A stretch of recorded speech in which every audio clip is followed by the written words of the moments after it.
Bonjour à toutes et à tous et bienvenue dans cette vidéo didacticielle consacrée au retraitement des rejets dans votre logiciel. Aujourd'hui, nous allons explorer en détail comment gérer les rejets de factures, qu'ils proviennent de la caisse ou de la complémentaire du patient. Qu'est-ce qu'un rejet et pourquoi se produit-il?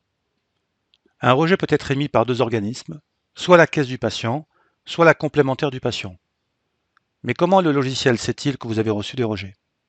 Pour cela, il faut savoir ce qui se passe après la télétransmission.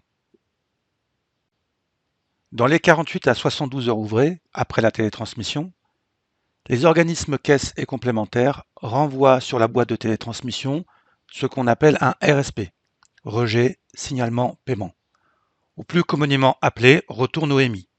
Ces retours confirment soit le paiement, soit le rejet de la facture.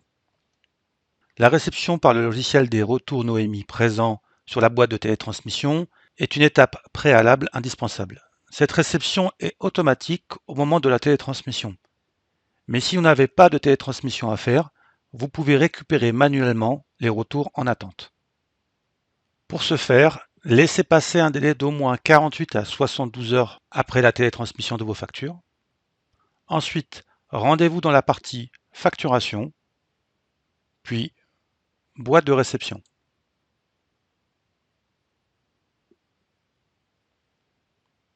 Et cliquez sur le bouton Consulter BAL, boîte aux lettres. Cela permettra de réceptionner dans le logiciel les retours NOEMI en attente sur la boîte de télétransmission.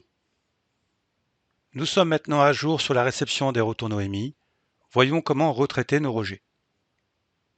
À partir du menu Facturation, vous retrouverez la notion de rejet, signalement, paiement. Vous retrouverez ici les rejets à traiter. Il s'agit maintenant d'identifier si le rejet provient de la caisse, de la complémentaire ou des deux organismes. Pour cela, utilisez les éléments présents dans la colonne Lot. Si la numérotation du lot est composée de chiffres, il s'agit d'un rejet émis par une caisse. Si la numérotation est composée de lettres, il s'agit d'un rejet émis par une complémentaire. On parle alors de FSE, feuille de soins électronique pour la caisse, et de DRE, demande de remboursement électronique pour les complémentaires. Pour identifier le motif du rejet, utilisez le crayon devant la facture rejetée. Par exemple, pour une facture rejetée par la caisse, cliquez sur le crayon, puis sur la ligne Traiter le rejet. Un message de la caisse apparaît indiquant la raison du rejet.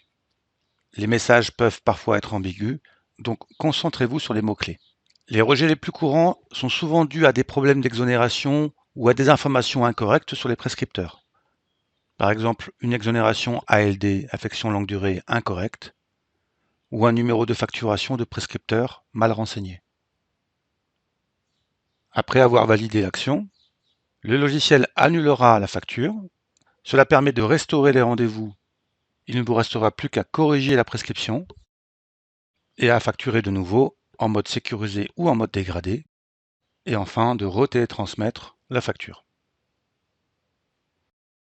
Pour les rejets des complémentaires, il est important de noter que vous ne pouvez pas renvoyer une facture à la complémentaire par télétransmission.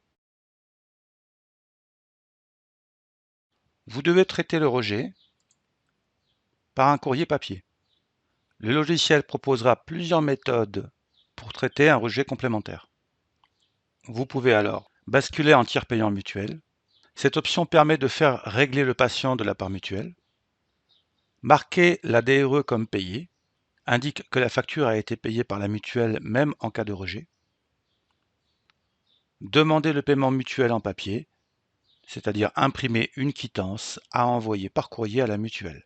Vous pourrez alors choisir la mutuelle utilisée pour cette facture, soit celle présente dans le dossier du patient, soit une nouvelle mutuelle.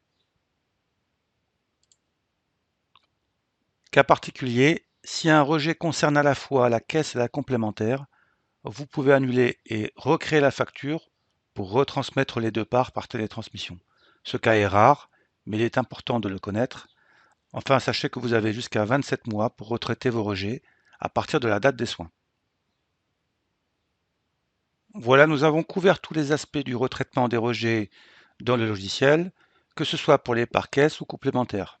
Merci d'avoir suivi cette vidéo didacticielle. Je vous souhaite à toutes et à tous une excellente journée et à bientôt pour une prochaine vidéo.